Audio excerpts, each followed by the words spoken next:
Welcome to the Fear and Greed Afternoon Report for Wednesday the 21st of September 2022. I'm Sean Aylmer. Every afternoon we've got the 5 stories that happened today that you need to know about. Let's jump into it. Story number 1, the S&P ASX 200 dropped 1.6% today. That's 106 points to finish at 6,700 points. That's ahead of the Federal Reserve's meeting tomorrow morning, Australian Eastern Standard Time. Fair bit of movement going on. Link Group tumbled nearly 4% after its British subsidiary was hit with an extra £50 million fine by a British financial regulator. Companies trading ex-dividend weighed on the broader market. Adbury declined almost 5%. Atlas Arteria dropped more than 5%. Cleanaway fell 1.4% and Cochlear tumbled 2%. Brickworks was one of the better performers, adding 0.4% after posting record earnings and lifting its dividend. Washington H. Soul Pattinson's, which is very related to Brickworks, rose 5%. Viva Energy added 4.6% after buying Coles Express in a deal worth $300 million. Story number 2, Whitehaven Coal could spend more than $2 billion buying back its own shares in the year on the back of extraordinary coal prices. The day after New Hope Coal said phenomenal coal prices had driven a 12-fold increase in full-year profits, Whitehaven asked investors for permission to purchase up to 25% of Whitehaven shares on issue in the year ahead.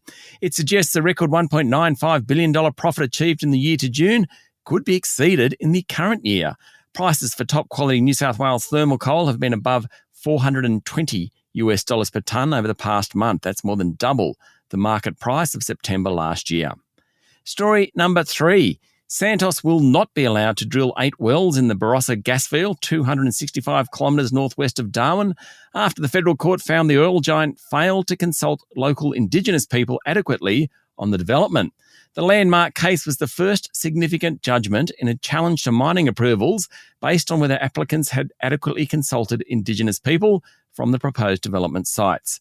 A Manupi elder filed the case to challenge the offshore drilling regulator's decision to allow Santos to drill the wells, arguing the gas giant hadn't done its homework. Story number 4. The federal government has announced it's seeking public expressions of interest from individuals to be considered for the Ambassador for First Nations People. The ambassador will head an office of First Nations engagement within the Department of Foreign Affairs and Trade to listen to and work in genuine partnership with Aboriginal and Torres Strait Islander peoples. This is the first time an ambassador position has been open to a public expression of interest, enabling qualified and interested individuals to apply.